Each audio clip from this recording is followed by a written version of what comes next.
5वां अध्याय। बिंदुक का पिशाच योनि से उद्धार। सूत जी बोले, शौनक, एक दिन चंचुला आनंद में मग्न उमा देवी के पास गई और दोनों हाथ जोड़कर उनकी स्तुति करने लगी।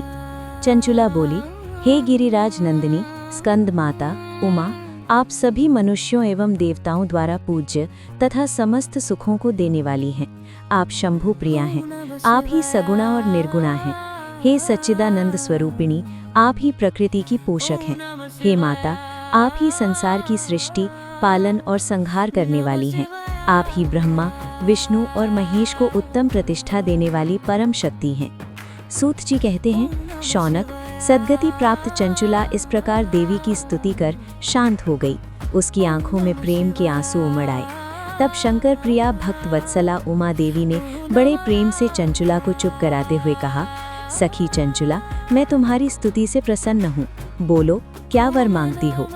चंचुला बोली, हे गिरिराज कुमारी, मेरे पति बिंदुक इस समय कहाँ है? उनकी कैसी गति हुई है? मुझे बताइए और कुछ ऐसा उपाय कीजिए ताकि हम फिर से मिल सकें। हे महादेवी, मेरे पति एक शूद्र जाति वेश्या के प्रति आसक्त थे और पाप में ही डूबे रहते थे। गिरिजा बोली, बेटी, तुम्हारा पति बिंदुक बड़ा पापी था। उसका अंत बड़ा भयानक हुआ।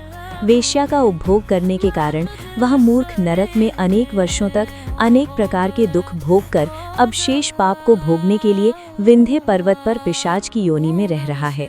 वह दुष्ट वहीं वायु पीकर रहता है और सब प्रकार के कष्ट सहता है। सूत जी कहते हैं, शौनक, गौरी देवी की ये बात सुनकर चंचुला अत्यंत दुखी हो गई। फिर मन को किसी तरह स्थिर करती हुई दुखी हृदय से माँ गौरी से उसने एक बार फिर पूछा, हे महादेवी, मुझ पर कृपा कीजिए और मेरे पापी पति का अब उद्धार कर दीजिए। कृपा करके मुझे वह उपाय बताइए जिससे मेरे पति को उत्तम गति प्राप्त हो सके। गौरी देवी ने कहा, यदि तुम्हारा पति बिंदुक शिव पुराण की पुण्यमयी उत्तम कथा सुने तो वह इस दुर्गति को पार करके उत्तम गति का भागी हो सकता है। अमृत के समान मधुर गौरी देवी का ये वचन सुनकर चंचुला ने दोनों हाथ जोड़कर मस्तक झुकाकर उन्हें बारंबार प्रणाम किया तथा प्रार्थना की कि मेरे पति को शिव पुराण सुनाने की व्यवस्था कीजिए। ब्राह्मण पत्नी चंचुला के बार बार प्रार्थना करने पर शिवप्रिया गौरी देवी ने शिव की महिमा का गान करने वाले गंधर्वराज तुम्बुरु को बुलाकर कहा, तुम्बुरु, तुम्हारी भगवान शिव में प्रीति है। तुम मेरे मन की सभी बातें जानकर मेरे कार्यों को सिद्ध करते हो। तुम मेरी इस सखी के साथ विंध्य पर जाओ। वहाँ एक महाघोर और भयंकर पिशाच रहता है। पूर्व जन्म में वह पिशाच बिंदुक नामक ब्राह्मण मेरी इस सखी चंचुला का पति था। वह वेश्यागामी हो गया। वह स्नान संध्या आदि नित्य कर्म छोड़ दिए। क्रोध के कारण उसकी बुद्धि भ्रष्ट हो गई। दुर्जनों से उसकी मित्रता तथा सज्जनों से द्वेष बढ़ गया था। वह अस्त्र शस्त्र से हिंसा करता, लोगों को सताता और उनके घरों में आग लगा देता था। चांडालों से दोस्ती करता और रोज वेश्या के पास जाता था।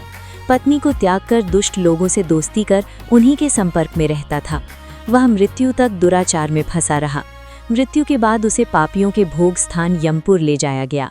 वहां घोर नरकों को सहकर इस समय वह विंध्य पर्वत पर पिशाच बनकर रह रहा है और पापों का फल भोग रहा है। तुम उसके सामने परम पुण्यमयी, पापों का नाश करने वाली शिव पुराण की दिव्य कथा का प्रवचन करो। इस कथा को सुनने से उसका हृदय सभी पापों से मुक्त होकर शुद्ध हो जाएगा और वह प्रेत योनि से मुक्त हो जाएगा। दुर्गति से मुक्त होने पर उस बिंदुक नामक पिशाच को विमान पर बिठाकर तुम भगवान शिव के पास ले आना। मुक्त होकर सूत जी कहते हैं, शौनक, माँ उमा का आदेश पाकर गंधर्वराज तुम्बुरु प्रसन्नतापूर्वक अपने भाग्य की सराहना करते हुए चंचुला को साथ लेकर विमान से पिशाच के निवास स्थान विंध्य पर्वत गया। वहां पहुंचकर उसने उस विकराल आकृति वाले पिशाच को देखा। उसका शरीर विशाल था, उसकी ठोड़ी बड़ी थी। वह कभी हंसता, कभी रोता और कभी उछलता था। महाबली तुम्बुरु ने बिंदुक नामक पिशाच को पाशों से बांध लिया। इसके पश्चात तुम्बुरु ने शिव पुराण की कथा बांचने के लिए स्थान तलाश कर मंडप की रचना की। शीघ्र ही इस बात का पता लोगों को पड़ गया कि एक पिशाच के उद्धार हेतु देवी पार्वती की आज्ञा से तुम्बुरु शिव पुराण की अमृत कथा सुनाने विंध्य पर्वत आया है। उस कथा को सुनने के लोभ से बहुत से देवर्षि वहां पहुंच गए। सभी को आदरपूर्वक स्थान दिया गया। पिशाच बिंदुक को पाशों में बांधकर आसन पर बिठाया गया और तब तुम्बुरु ने परम उत्तम शिव पुराण की अमृत कथा का गान शुरू किया। उसने पहली विद्येश्वर संहिता से लेकर 7वीं वायु संहिता तक शिव पुराण की कथा का स्पष्ट वर्णन किया। सातों संहिताओं सहित शिव पुराण को सुनकर सभी श्रोता कृतार्थ हो गए। परम पुण्यमयी शिव पुराण को सुनकर पिशाच सभी पापों से मुक्त हो गया और उसने पिशाच शरीर का त्याग कर दिया। शीघ्र ही उसका रूप दिव्य हो गया। उसका शरीर गौर वर्ण का हो गया। शरीर पर श्वेत वस्त्र एवं पुरुषों के आभूषण आ गए। इस प्रकार दिव्य देहधारी होकर बिंदुक अपनी पत्नी चंचुला के साथ स्वयं भी भगवान शिव का गुणगान करने लगा। उसे इस दिव्य रूप में देखकर सभी को बहुत आश्चर्य हुआ। उसका मन परम आनंद से परिपूर्ण हो गया। सभी भगवान महेश्वर के अद्भुत चरित्र को सुनकर कृतार्थ हो उनका यशोगान करते हुए अपने अपने धाम को चले गए। बिंदुक अपनी पत्नी चंचुला के साथ विमान में बैठकर शिवपुरी की ओर चल दिया। महेश्वर के गुणों का गान करता हुआ बिंदुक अपनी पत्नी चंचुला व तुम्बुरु के साथ शीघ्र ही शिवधाम पहुंच गया। भगवान शिव और देवी पार्वती ने उसे अपना पार्षद बना लिया। दोनों पति पत्नी सुखपूर्वक भगवान महेश्वर एवं देवी गौरी के श्री चरणों में अविचल निवास पाकर धन्य हो गए।